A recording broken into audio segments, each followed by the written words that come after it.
Good evening and welcome to the second joint program between P Gurus and Gana Shot. Gana Shot में और P Gurus में आप सबका स्वागत है. वणक्कम, प्रणाम and जय हिंद. And आज हम बात करेंगे the end of China's 100-year marathon part 3. We'll talk of the economic structure today. And for this, with me, I have Mr. Sri Iyer. Uh, Good morning, Mr. Sri Iyer. Welcome and welcome to Gunner Short platform, but we're going to do this program together.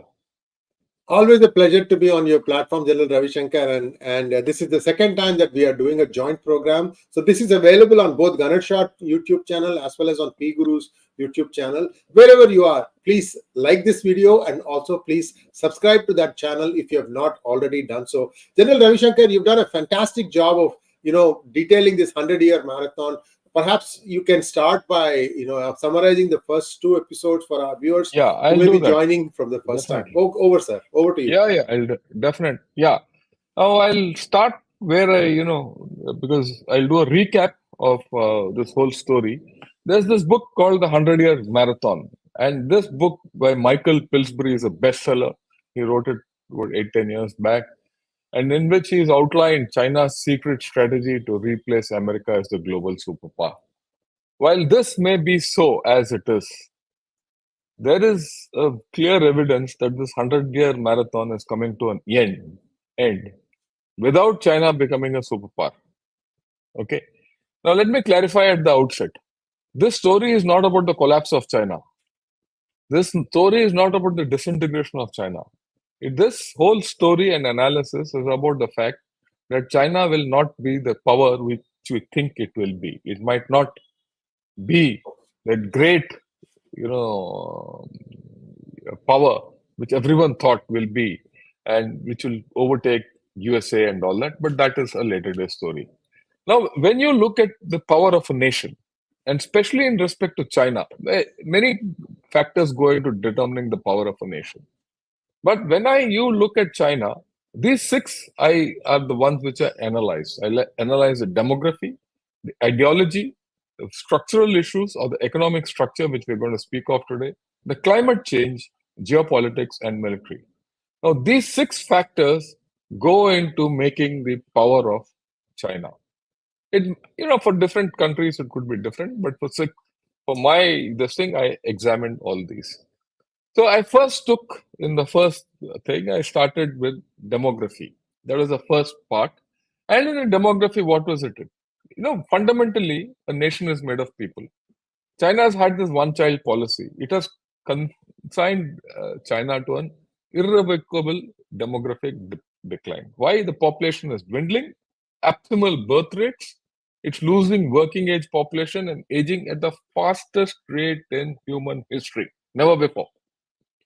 Okay, this is the chart from UN. This is a UN WHO chart. It's not my chart. So I converted it into figures, into a table. Now, don't worry about the figures of the table. We'll look at the right.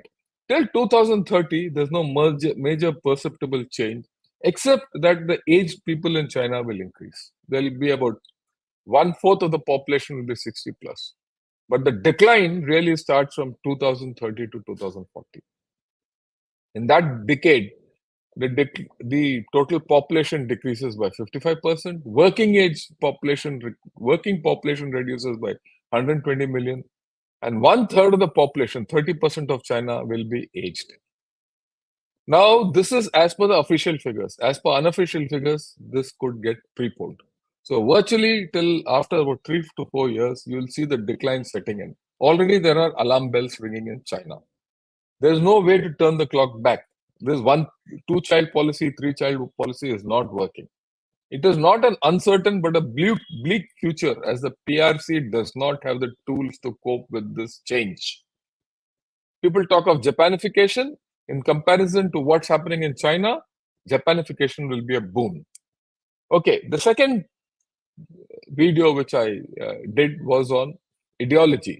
I would suggest you see both of them. Both of them are available on Gunner Shot, right? And right. Now, communism has been the bedrock of the PRC since 1949. The post-Mao era heralded 3 decades of market-oriented growth in which China grew astronomically. But around 2010, there was a fear that CCP was losing control. Democracy, all that was coming in. That was when Xi Jinping was charged by party elders to restore the primacy of the party. What did Xi Jinping do? He resorted to state control and totalitarian power. China is now under the absolute control of CCP. No reforms. Purges are on galore. All this I've covered in the video on ideology. Xi Jinping has eradicated all centers of power. Any competing center of power, he's finished off. Today in China, political power trumps economy completely. And there's an increasing importance of security laws, which started way back in October 22 with the 20th Party Congress. Now, if you look at it, which I'll show you later, consolidation of power will continue irrespective of the economic outcomes. Yesterday also, in a speech, in a meeting, he's hinted at this absolutely in no uncertain terms. When I say he, Xi Jinping. Now, you look at it holistically. Communism is the antithesis of capitalism. There is no case in history where a communist system of government has succeeded economically. Even in our own country, look at Bengal, look at Tripura, look at Kerala. Economically, they're not a success.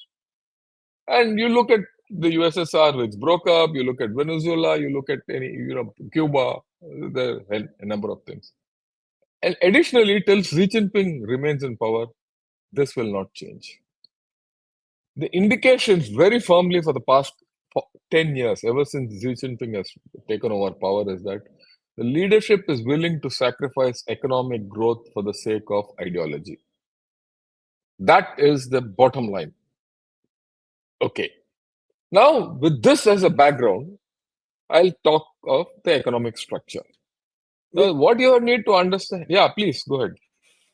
So before we jump into chapter 3, I had a couple of observations on the parts 1 and 2, General Ravi Shankar. Yeah.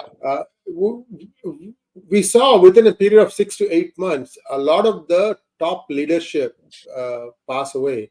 And I say pass away in double quotes because it seems suspicious. Of course, one can make the argument that Jiang Zemin was 100 years old. I mean, it's not exactly, organ failure is typically at that age.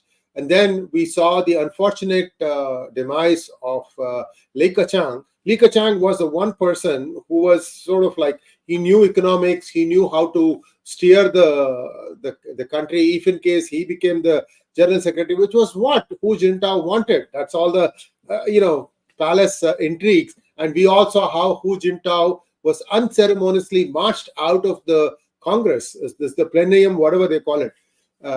Plenum or whatever. Plenum. So, yeah. So, General Ravi Shankar, do you think? See, Elmer, my good friend, has said that he doesn't think that Li Keqiang actually got bumped off. That he actually died of natural causes. That in October they can have temperature changes. He gave me a very convincing explanation. I don't know your thoughts on whether Li Keqiang was eased out of the way because Xi Jinping may be cocking a snook at US, saying that you guys are trying to cause a coup. Because remember the rocket force, the defense minister, all these people are all together. They all come from the same rocket force. So do you think this was something like a throwing the gauntlet and say, now I'm eliminating everybody else? What are you going to do? Sir, over to you. Well, possible. He's just consolidating power and it's possible, right? It's highly possible. Whether it's feasible or not, he's consigned China to a future which is bleak. That's the point. Yes. The major point is that which we have to understand. It only contributes to what I'm trying to put across, right? So we'll take this thing across and we'll see the economic structure, which is the issue which we're going to talk of today. Okay, now. Those of you who are new and those of you who are watching through the Pre-Gurus broadcast, please subscribe to Gunner Shot if you're interested in China. Right? I know Pre-Gurus won't be able to cover China the way I'm covering and from a completely Indian perspective. Right? Yeah. And for example, day after tomorrow, I'm going to do a program on superpowers, past, present, and future. And down the line, fifth, sixth, I'm going to do on a program on will China attack Taiwan, based on inputs from within China and of course outside comparison. And you see, there's a mirror image of both. It's very interesting. So what I would suggest is subscribe. You will find a lot of value in this channel. Okay. The first thing is, sometime last year, Japan Center of Economic Research came out with these three sets of graphs. This is a forecast by thing that you see the rightmost graph, which says the Chinese economy will never overtake the US economy. It's only going parallel. The actual reality might be worse. It was earlier estimated that by 2030, the Chinese economy will overtake the US economy. But the Japanese, who I feel are very balanced in the way they are looking at things, have now forecast, and many have followed this later. Now, this article by Adam Posen came out sometime in August in Foreign Affairs called The End of China's Economic Miracle. Now, this again was echoed by a lot of people. It was also echoed by Paul Krugman, who writes in New York Times, who's an economics professor and a Nobel laureate, plus Michael Pettis, who teaches in Tsinghua University and who's, So all these people spoke of this, but I picked this article out because about 1 month back, not even 1 month back, but 15 days back, Adam Posen gave out an interview talk in Asia Society, and that video is online on YouTube. All of you can go and spoke of it. He spoke of the economic structure of China. He said China has finished off with the low hanging fruit of urbanization. Urbanization means a lot of people, labor came to the city and built the economy. That has peaked. There's no more people from the city to come, from the rural area to come to the city and, take the economy forward. Now, he also speaks of the imbalance in the Chinese economic structure. He speaks of the demographic factor, which is actually connected with the economic structure. That is why, if to get the full hang of this, you have to go back to the demographic part one, then do the ideology, and then come here. You will get a very clear view of what's happening in China. Dwindling population. It's very simple. If there are 10 people in a house, the household income is more. If there are only 2 people in a house, the household income is less, and that's GDP. As simple as that. And the ideological factor of a state-controlled economy has limits the growth of the Chinese economy, and it warps the Chinese economic structure. Right? It warps because the policies which come out of this ideological factor skew the normal economic structure. Then there's an important thing of the COVID policy effect. Their COVID policy effect, what was it? They said they had low-tech vaccines. Because of low-tech vaccines, they had to go into isolation and they broke up the manufacturing system. And because of their ideology, they did not allow import of good vaccines from outside. Ideology. As a result, their people started looking at alternate sources of supply. And the supply chains are now rolling out otherwise. Resultantly, the manufacturing sector within China has broken up. Once the manufacturing sector in China has broken up, jobs have got lost. Once jobs are lost, people don't have money to spend. Once people have no money to spend, people have no money to pay for their mortgages and all that. The property is going up in grabs. All that. We'll cover that. So there's a chain effect. That's why I said those circles which I showed are all interrelated, right? But now today we'll continue with the economic stuff. Now, when you look at the economy, economic structure, when you look at the structural economy, generally, economy consists of manufacturing sector, it consists of infrastructure and real estate sector, exports, consumption, commodities, services, and information and technology. Only place where China is up to it is in information and technology. Okay, the rest, Manufacturing is broken up today. Infrastructure and real estate is a millstone around its neck because it has gone past the time where it can get a return of investment. In fact, this sector is about 30% of Chinese economy, and this is sick. This is real sick. Exports have collapsed. Every day there's a lack of the exports. Because if exports have collapsed, manufacturing is getting affected even worse. Services, very surprisingly, China doesn't have the kind of services even India doesn't has. The services part of the Chinese economy is just about 30 odd percent, whereas in India it's gone to 50 to 60%. Consumption is not happening because people don't have money. And if consumption doesn't happen, the economy doesn't go further. And China is the commodity deficient nation. It doesn't have energy, it doesn't have fuel, right? And it is food deficient. So it's not, there are no commodities. This has to be imported. So if you look at it, the Chinese economic structure is warped. Compare it with USA. USA has a balanced effect of everything. In fact, if you look at it, the Indian economy is better balanced than this. In fact, the Indian economy is far more balanced than this. Today, we are a food surplus nation. You might think that this economy is small, but it's more balanced. In China, the economy is skewed. Now you look at it, 30% of this economy is dead economy. I call it non-productive economy. Infrastructure and real estate. It is big. There are a whole lot of ghost towns and cities. They are there, but what are they giving to the Chinese economy? Nothing. The GDP doesn't matter much. What is the return on that GDP is zero or near there.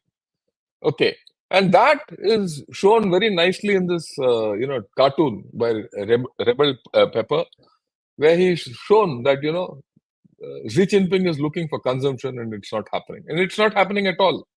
I'll prove it by data, which is, I won't say data, news which has come out from Chinese portals.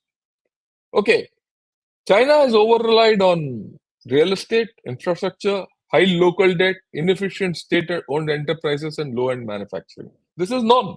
I'm not saying anything new. The export-driven model made China the hub of the world. But this entire model has run its course. It needs a change. It needs a change. And Michael Pettis, like I said, who's a professor in Tsinghua University, is also in Stimson Center and many other think tanks affiliated in USA, has said China has 5 paths. Right? What are the 5 paths? China can stay on its current path and keep getting large amounts of non-productive investments, which continue to drive the country's debt burden up indefinitely. That means do nothing. Only the debt will go up and there'll be no return of income. As it is, the rails, high-speed rails are running at only 25% capacity with no return of income. And ghost cities. Both these will give you the larger. Now, China can reduce the large amount of non-productive investment on which it relies to drive growth and replace it with productive investment in forms of like new technology. New technology is what Xi Jinping is aiming, AI, cyber, all that, space. But these are high risk things. Now, unless these technologies are exported, there's no return of income for China. The consumption of these technologies within China is poor. So he's playing a high risk game. Whether it will succeed, we don't know. And the indications so far are that it will not succeed.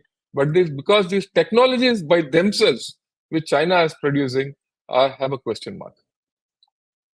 In any case, with the sanctions from from USA on all these technologies and the West, who are to buy these technologies, who are the only ones capable of buying these technologies, this is at risk. Now, China can reduce the large amount of non-productive investment on which it relies to drive growth and replace it with rising consumption. It cannot. How can it, like I said, people don't have jobs. If a chap doesn't have job, how will he consume? He can consume dal, roti, chawal, that's about all. But the kind of consumption they're looking at is buying high-end cars, buying flats, buying, expensive stuff, investing in shares and all that. That's not going to happen. So China can reduce the large amount of non-productive investment on which it relies to drive growth and replace it with a growing trade surplus by manufacturing. They have done it by manufacturing, BRI, and diplomacy. That's not happening. And with Ukraine war, and with Ukraine war, irrespective of what we talk of the Russia-China cooperation and all that, the Russian economy can't absorb the Chinese produce. With the Middle East now going up in flames, and if there is a wider war in West Asia, that market also will go. And that BRI goes under risk. In any case, BRI doesn't give return of investment. So the diplomacy which Xi Jinping spoke of, Iran, Saudi Arabia, rapprochement and all that is at risk today. And it will not feedback. But China is trying all three and absolutely failing at this point of time. Right. China can reduce the large amount of non-productive investment on which it relies to drive growth and replace it with nothing. Do nothing, just withdraw. In which case, growth would necessarily slow sharply. But this has political problems. If Chinese GDP goes down, Xi Jinping will be out of power. So they have to pump prime the GDP with false figures or false investments. What is China doing about it? That's the best part. I mean, one might say, oh, China can do this, China can do that, China can do anything else. But what is China doing? That's the question, actually. And that, I got this article in China Daily, in which the chief economist of the Bank of China, he is opined that income distribution, better income distribution can create demand and drive consumption. What is better income distribution? Common prosperity. How will it be done? No one knows so far. So that is not taken off, and then no one knows what is going to happen in this common prosperity business. Okay. The second line is important. China should adopt measures to stabilize growth by stimulating investment, especially infrastructure investment and real estate investment. So he wants this fellow, who's the chief economist of Bank of China, has opined that more investment and more real estate. These are the cause of China's troubles today. China still hopes to revive and maximize on exports, which it obviously if you see American imports of Chinese equipment or the Western import of Chinese equipment, it is going down. That is why the manufacturing has taken a hit. In fact, the next line is mine. More the things change, the more they remain the same. Now, the important thing, the Chinese are not convinced at all, politically or economically, that they need a different model. Hence, they don't have a plan to change. Now, if they do change and go through a transformation, it will be anything between 5 results are seen and the economy will come up. The old model is failing and China doesn't have a new model, in which case the economic structure will not change. If the economic structure doesn't change, China's economy will not grow. It will remain a big economy. It will not have great growth. They will publish figures. Already this year, they're saying 5% growth. But what is that 5% growth? Is it useful growth? Is a question mark. Just think, you are growing at 5%. Even if you're growing at 5%, you should be able to create enough jobs for people. But people are losing jobs and people are becoming poor. Okay. Now you look at the cycle. When Xi Jinping started in 10 years back, he started with this anti-corruption drive, BRI, and he promised to double the economy by 2035. That's not happening. Then he came out, Z thought ke saath, he brought out this business of dual circulation. Dual circulation wanted to drive up consumption. And this dual circulation theory came out 4 years back. For the past 4 years, no consumption has gone up. In fact, dual circulation, no one talks of today. Then he spoke of made in China. After what has happened to Huawei, made in China is at risk. That is why he's trying through the BRI. He's now talking of digital Silk Road and this road and that road through the BRI. Even there, the takers are very few. Then he started this new development concept of state control. He spoke of common prosperity. Then the thrust towards state-owned enterprises. But at the same time, what did he do? He broke up the educational technology, financial technology, and property sectors. He broke it, actually. Alibaba and all that. I mean, Jack Ma was going to be bigger than Bill Gates. And today, what does Jack Ma do? He teaches teachers in some obscure place in village in China. So, and these sectors were the biggest employers in China. And these sectors have now done mass, layoffs and salary cuts. That is why the average Chinese chap is poor. Then came the 20th Party Congress last year, where he spoke of security and technology. Okay. Today he's talking of privatization, food security, and energy security, but he's not talking of new energy systems, but he's talking of coal-based energy. He's going back. He's turning the clock back. China is food insecure, and that is a major problem which again skews the economic structure. Privatization he wants to do, but people don't have trust to come back and invest money. We'll see this a little later. That's coming up. Now, if you look at the Chinese model today China at the top, they talk of diplomacy, technology, and military. These are the three thrust areas of Xi Jinping. But the problems are in between. Real estate, infrastructure, exports, private sector, jobs, consumption, food insecurity, and healthcare. Healthcare in China is one of the worst. We think it is good, but it is useless. And that was proven during COVID. And I'm not talking of something which is my inference. I'm talking of something which is a fact given out by the Chinese media. And these facts is something which I'll present to you in the course of this entire set of episodes. Some, as far as the economy is concerned, we'll do it today. Climate is the next, episode. Maybe we'll take it about 5-10 days later. But then, this entire brick wall which I've built is standing on two weak pillars: demography, which is declining, and climate change, which is going to hit China the max.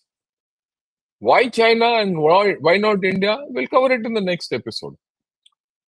Okay, now I'll take you through a set of articles, headlines of South China Morning Post. Why South China Morning Post? South China Morning Post highlights a few issues because it's got some freedom. It's based in Hong Kong. And if you look at People's Daily or Xinhua and all that, you will find complete party line. There's nothing wrong in China as per those outlets. But here at least they come out. Now here, Xi Jinping goes around step up pace of technological breakthroughs. Xi Jinping urges. This is his favorite theme every month, almost every 10-15 days, which indicates that China's technology is poor. That is why he keeps talking of it. Then he talks of, he's these days talking of appeals to decade-old mantra of reform and opening up as economy slows and foreign investors ponder leaving. The foreign investors are stuck, especially Germany. The European investors are stuck. So are a lot of American investors. They're all trying to get out of the Chinese system. But it's not going to be easy. Then, of course, they've invested in this. Why at this headline? Can China's high-speed railways get its economy back on track? It can't. But they're still going ahead with it. It's absolutely counterintuitive to what is required to be done. Okay. Then, of course, the real estate debt crisis prompts IMF warning of widening economic damage. IMF has gone on record. If you don't resolve your property sector, your economy will get damaged. There's no doubt about it. They also know about it. Okay. Now you look at Evergrande. Evergrande, that owner has been arrested. Restructuring, they're not able to do. If they don't do, look at the amount of people who are going to suffer. And the thing about the Chinese thing is, property thing is, you buy the flat up front without getting anything. You book a flat, you pay full money by taking mortgage from someone. And this Evergrande fellow has taken money from so many people and spent it wherever. He has invested it wherever he wanted, and that has not come. and he doesn't have money left. He can't repay the people whom he has promised flats. And so people don't have money and they're saddled with mortgages. That is why consumption is not going up. Okay, it's a vicious circle in which the people are caught. The fuckers of today are not the Communist Party bosses, but the Aam Aadmi in China, who is almost in doldrums. Okay. Then, of course, Country Garden is caved in, which is the second big property, conglomerate. It was supposed to be the poster boy of Chinese real estate sector. That's also caved in and completely, irrevocably. I've just spoken of Evergrande and Country Garden, but there's so many others. Fantasia, BAO, they all defaulted. Most of them have defaulted. Okay. Now the talk is the next subprime crisis brewing in China's property market? And this article is just about 10-15 days old. Not very old. Why subprime crisis? Because in the Chinese financial system, they have taken all these loans and securitized them and sold them as bonds. Who has bought them? Of course, a large number of people outside China have bought them because it's a roller coaster. Same thing which happened to JP Morgan and all that which happened in 2008. But a lot of people have bought these bonds who are normal Chinese citizens. So they're holding useless bonds. Whether subprime crisis happens in China or not is irrelevant. The arm Chinese man on ground is going to lose. He's got a mortgage and he's got useless bonds. How will he buy a fridge or a car or another flat? And if even he wants to buy a flat, who will give it to him? These are the big questions which, the seamy underside of China is now coming out. That is the weak structure. And like I said, people make the economy. If people are not there, there is no economy. And that population is dwindling and they're getting poorer. The average China man today is getting poorer. Okay. Look at this. Today, recruiters also have a problem in China because they don't have jobs. There's a lack of confidence in companies and job seekers. Everyone, all around, there's a gloom. Again, all this is not something which I'm saying. I've just taken about 15-20. You go to South China Morning Post, take 1 month's collection on a particular topic, and you'll see the kind of gloom which is there in South China Morning Post. 3 years back, you take the headlines of South China Morning Post, you will see everything was rosy. China was to be the next superpower.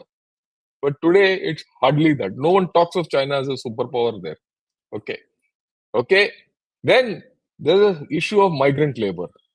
There are about 6 million plus people, or I don't know how many, it might be more, migrant labor who are in China, who, though they reside in the cities, are not part of the cities, they are in the rural guys. And these people are having severe problems of underemployment. They can't go back to the rural areas, they can't stay in the cities. Right? They're worse off. So this might lead to a social instability in China. And if that happens, then the economic structure revival is very difficult. I mean, that's the point. Ultimately, the whole idea is to look at the economic structure today. Okay. There's yet another phenomenon which is happening. Why is the economic structure, skewed? Because the economic structure is skewed, Chinese investors are scrambling to sell overseas properties. It's in the economic conditions are shaky. You see this picture where the yuan has got wings and is flying away. And this is from Nikkei Asia, where it says net outflow of funds from China hits a 7-year high in September. People are withdrawing money from China, left, right, and center. Okay, it will not collapse. Let me again reiterate, it will not collapse. But it will not be a great economy either. Then, of course, their own analysts, if you go into this article, it is all Chinese economists who say the economic risks will intensify in 2024. In fact, today it's better days as Chinese economy is tapering off. Hereafter, property market, local government debts are huge. Every local government is in debt today, which they can't repay. And the central government, for some reason, is not coming to their aid. So, in the Chinese economic system, in the financial system, debt is taking money from one head to putting into the other. China can do it, but there are costs for that, which China is not prepared to undertake. Okay, then of course, this is something from the International Monetary Fund. China's household debt creeps upward, approaching warning line of International Monetary Fund. There is 65% is the debt line, warning line. China is at about 62%. 62% of Chinese households are in debt. And without jobs, they can't repay the debt. And if they are in debt, how much debt can China write off? And if they are in debt and they don't have jobs, how will they consume? You see the vicious circle which I'm saying. And I'm not talking of, I'm inferring everything from what has come out from their sources, not my sources or international sources. Okay, this is something else. This is Adam Posen's, article in which he says the household savings in China is high. It's the highest when you look at in every other country. It's a red line which has gone up. Why are they saving? Because the future is uncertain. Naturally, you will also save if tomorrow your economy is crashing, if you don't have a job, and you don't know, especially NRIs who are living in USA will understand if they have to. I'm sure no NRI who's under a change of job will go in to buy a house or buy a new car. He will say, "Yeah, till I get a job and my economy is satisfactory, I will not do. Till then, I'll save." Same thing is happening in China. Okay, right. And then, of course, Nikkei Asia, very fine. I mean, this article came about last week only. Dear Japan, asks, China asks, do you have any jobs for us? Now, Chinese are looking all around for jobs. Because of the geopolitical issues, they're not getting jobs there, outside. No one is trusting China. That's the problem. Okay? This is day before yesterday's article. China's debt-saddled regions owe far more than they can pay back without Beijing's help. Right? There are certain countries, certain regions within China which have constructed so much infrastructure by taking debt, they can never repay it back, and that infrastructure is never going to give return on investment. And Beijing is not able to bail them out. And these are the poor provinces of China. These are the Bihars of China. Okay, this is yesterday's article. China's manufacturing and activity contracts in October, underlining economic uncertainty. The next line is important. China's manufacturing purchasing index fell to 49.5, down from 50.2. If the manufacturing index is below 50, it is contraction, deflation. That's the thing. It has come down from 50.02, which is just above, down. So manufacturing is contracting. This is not my data. This is international data which China has published from Chinese sources. Okay. Now they are also talking of it's time to trim the bloated state sector, because everything is going into the inefficient state sector. These are all problems which China has. These are all indications that their economy is completely skewed. Okay. The Pathfinder, which is an international organization, they say economic malaise boils down to a failure of reform. Failure of reform is going to be endemic because Xi Jinping is not going to reform the system. That's the fundamental. Okay. Look at this. There is a new party organ which has been established 10 days back. What does it do? New party finance organ gets to work while concerns over stability loom. So there's a completely set of party apparatchiks who are going to control the economy. They've messed up the economy so far, they're only going to do further. Because they have to follow Xi Jinping's line, and Xi Jinping wants state control. He doesn't want privatization. He talks privatization but looks at state control. Okay? This is again end of September. right? Beijing keeps focus on security, corruption, and worst case scenarios. This is what Xi Jinping's mantra is. If you keep focus on security and corruption, which Shreyaji also spoke of sacking of the foreign minister, sacking of the defense minister, sacking of generals, they've sacked a whole lot. If you go into the previous episode on ideology, I said how many people they've sacked in the banking sector, how many party people they've sacked. They've even put a party, a regional party head, uh, you know, given him death sentence. There's a huge thing going on in China, and it has been going on for the past 10 months. It has now increased. Okay, now this is my way of looking at this. It was widely believed that the Chinese were winning the war on global dominance without fighting, as per Sun Tzu. In my opinion, these days the beleaguered Chinese are losing the war without fighting. They don't have to fight, they're losing it on their own. In my way of looking at it, the best person to continue to rule China is Xi Jinping. He'll ensure Indian victory. The Chinese model resembles the Soviet one, which collapsed overnight without a trace. Now, I'm making a big statement. Okay, what is the Soviet model? It is this, what I put out. Corruption, communist opacity hid hollowness, corruption, loss of faith in communist ideology, dismal standards of living, elite infighting, rigid USSR system which could not reform. Gorbachev wanted reform but could not reset the Stalinist model back to Leninist principles. Personalized politics which stunted institutions. Inefficient government owned factories could not produce what the people wanted, and what the people wanted was not produced.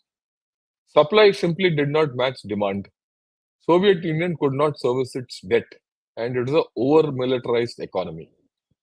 All these factors, if you see, at least 50 to 60% today apply to China, right?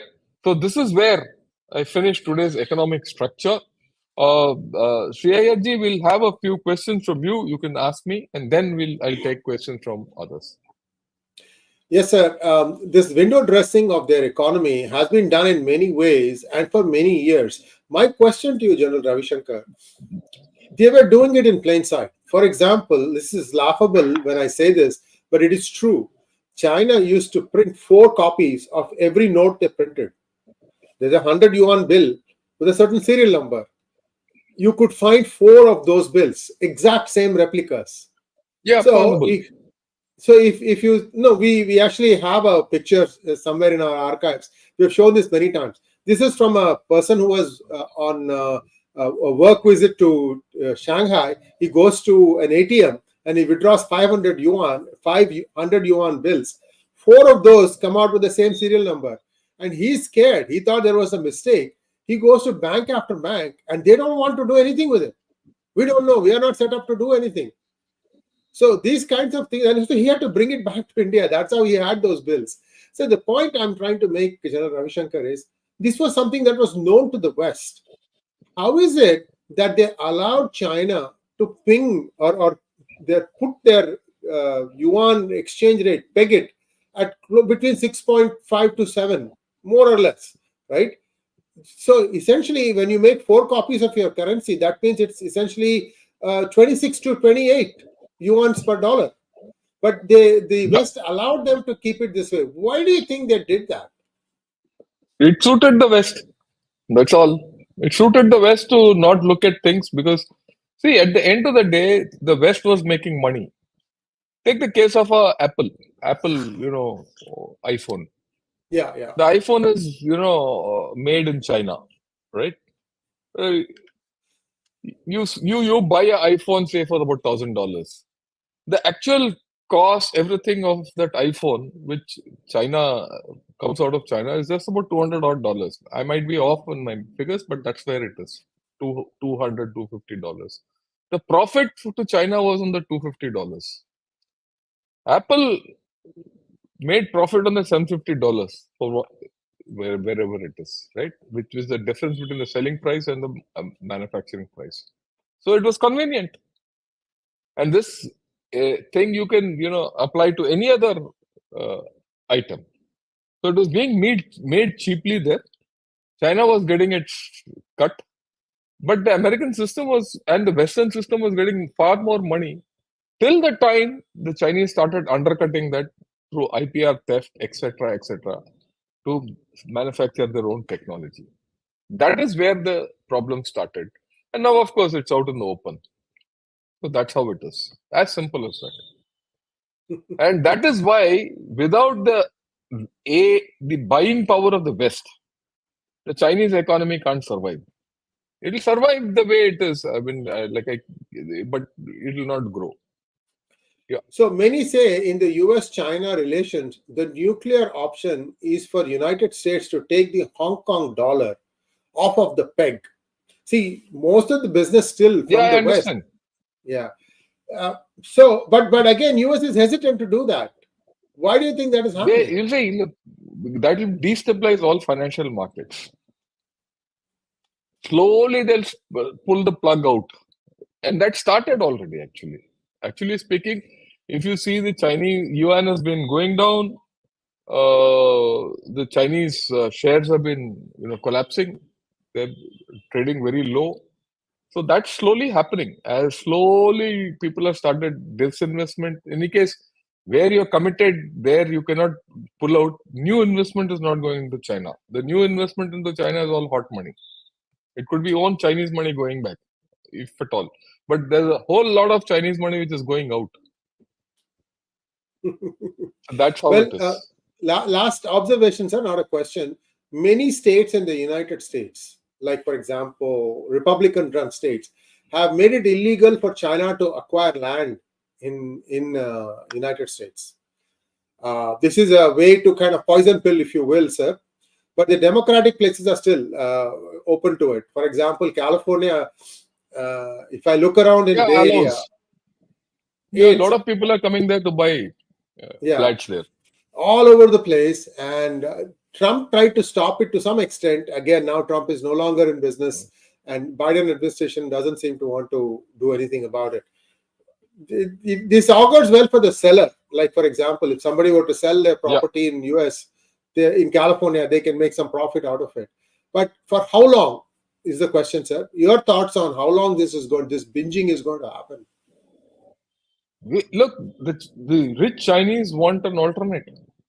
The people from China who have money, who are talented, are making their nest eggs wherever. They're making it not only in USA, they're going even to Europe, they're going even to Malaysia, they're going to Singapore, they're going to Australia also.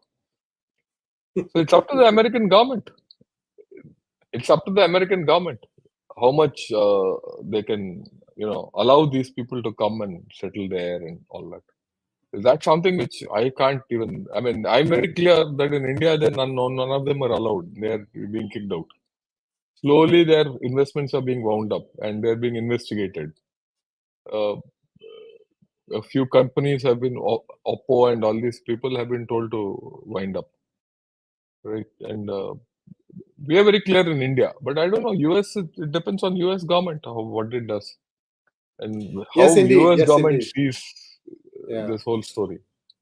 Yeah. Thank you so much, General Ravishankar. So Those are the questions I had. I think we have